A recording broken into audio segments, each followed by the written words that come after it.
tayong bigas kaya lumabas tayo at bumili ng bigas. Ayan. Bibili tayo ng isang sakong bigas guys, mga 18 kilos yun. So nasa 35 euro. So labas muna tayo sa sasakyan guys. At ayan.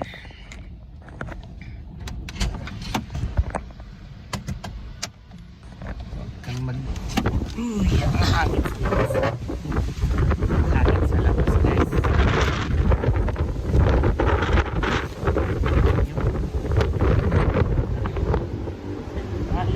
Mahangin sa labas, so ayan, tara na. Bibili na ilan ko ba yung sasakyan ko dahil guys. Ayan. Tignan ninyo guys, so dahil mataas na building ito guys, ito yung hotel na front.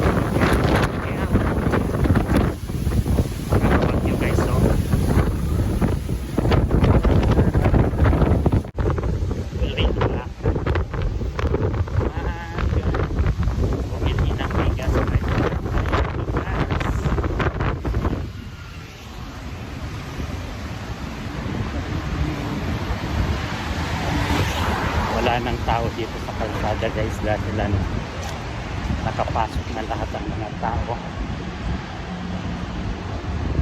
At kaya ako bibili ng bigas ngayon. Siyempre doon sa suki natin.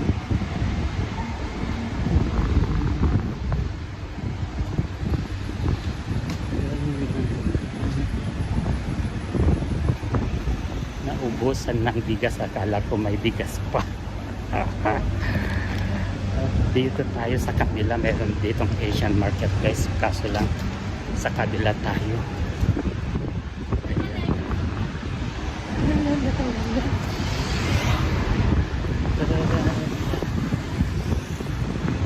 Nakabakasyon siguro ngayon. Dito sana ako magpaparking kanina, kaso lang sarado doon guys, kaya hindi ko na ilapit yung sasakyan ko dito sa may Asian market. So ayun, dito na tayo guys sa Asian market. So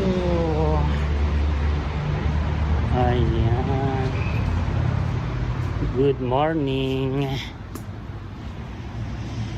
What do you have in here?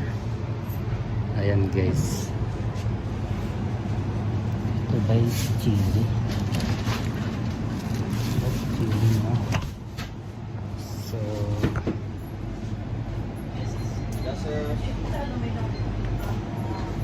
wala silang dahon ng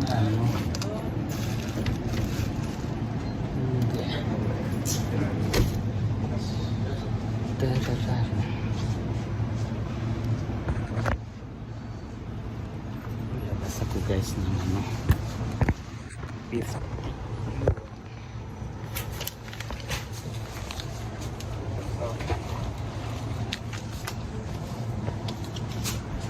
Good morning. I need the rice. Yes, which one?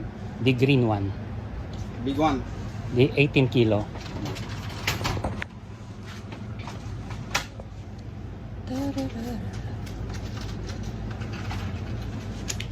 Okay. So it becomes... I need a receipt please. Apo Dixie. Og doon talagta.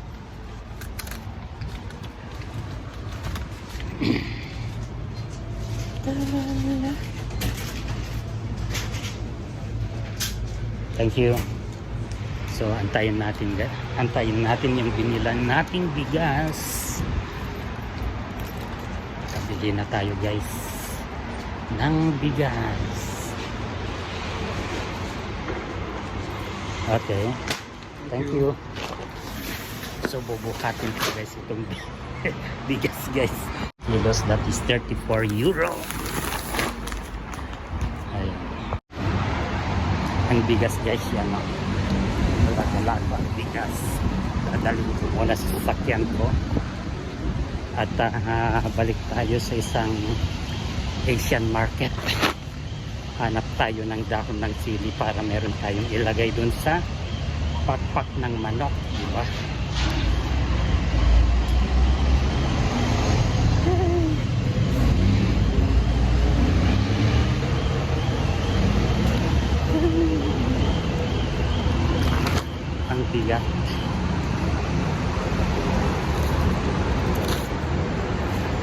Ganito ang buhay dito guys noon. Nung apis na sa Pilipinas, ayaw kong magdibdib ng mga ganito guys. Nahiya akong magdibdib ng mga sako-sako or mga sukot-sukot. Ayaw kong maghawak nun guys. Kahit kung yung magbiyahe ako yung ilalagay sa karton. Kailangan nakatali ng maayos guys yung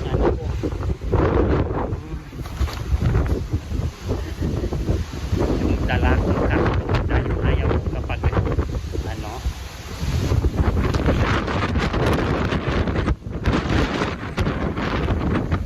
ayan guys ang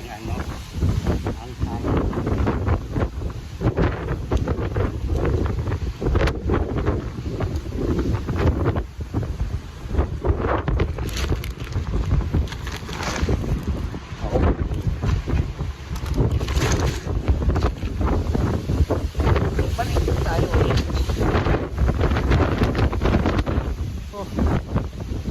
Ang halagas ng dahil sa mataas na building kasi kaya yan parang bagyo. Balik tayo doon sa Asian market. Ayan guys, meron tayong dadaanan dito na isang grocery store para bibili tayo ng tahong. Baka may tahong sila guys since napadaan tayo dito bibili tayo ng tahong kasakahan. Ganyan dito guys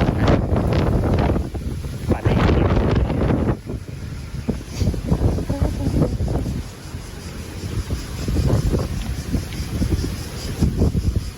Yan guys, itsura ng pupunta ng opisina, parang lang siya. Ayan ang mga Pilipina may daladalang sako.